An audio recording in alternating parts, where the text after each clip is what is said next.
السلام علیکم ورحمۃ اللہ وبرکاتہ۔ ہر ایک چیز اپنے وقت پر ہی اچھی لگتی ہے۔ نیکی کمانے کا وقت جوانی ہے۔ افسوسناک بات یہ ہے کہ ہم نیکی اس وقت کرتے ہیں جب برائی کے قابل نہیں رہتے۔ ضرورت سے زیادہ اچھے بنو گے تو ضرورت سے زیادہ استعمال کیے جاؤ گے۔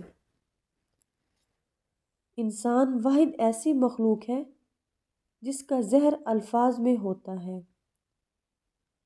زندگی کچھ ایسی بے معنی ہو گئی ہے کہ انسانوں سے تعلقات ٹوٹے جا رہے ہیں اور اپنوں سے بہت دور ہوتے جا رہے ہیں۔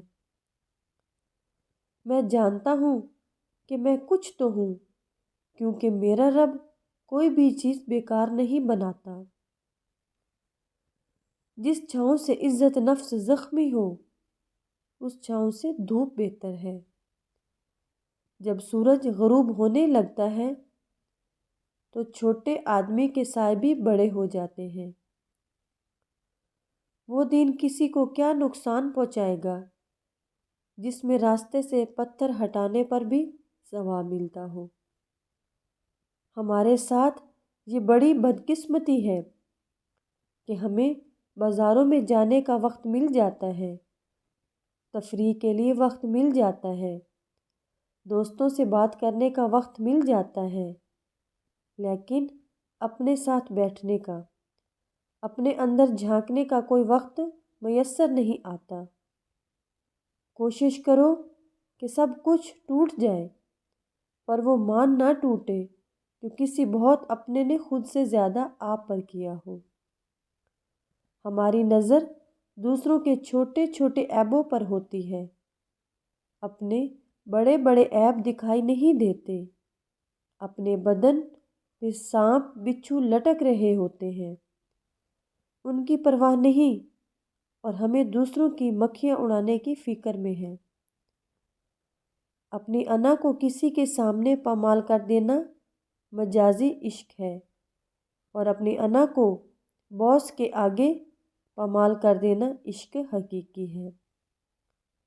جب انسان کا علم لا حاصل رہتا ہے تو وہ دریا کو چھوڑ کر سمندر کا پیاسا بن جاتا ہے،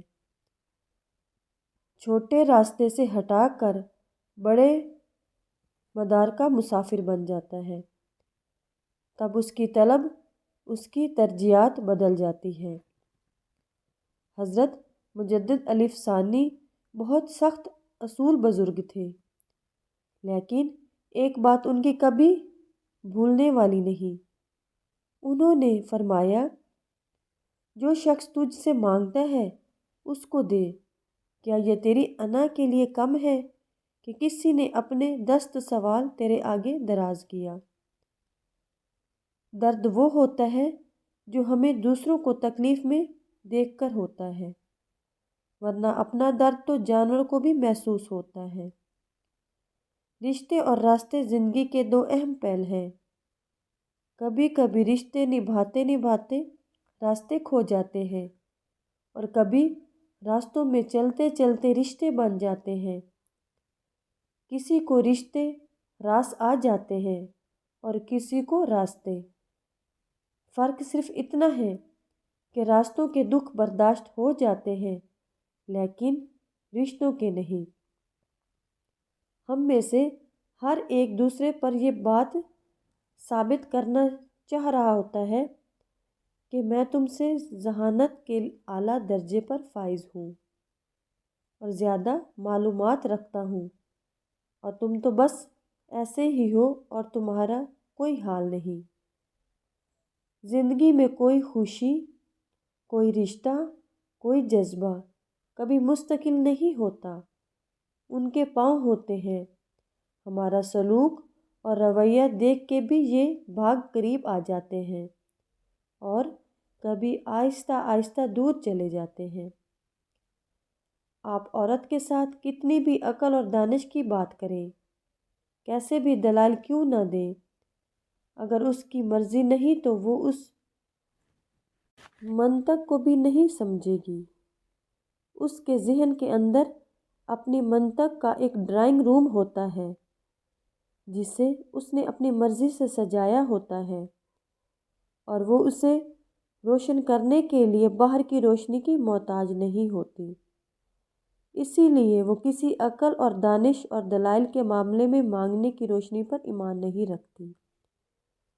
اس نے جو فیصلہ کر لیا ہوتا ہے وہی اس مسئلے کا واحد اور آخری حل ہوتا ہے۔ السلام علیکم رحمۃ اللہ وبرکاتہ۔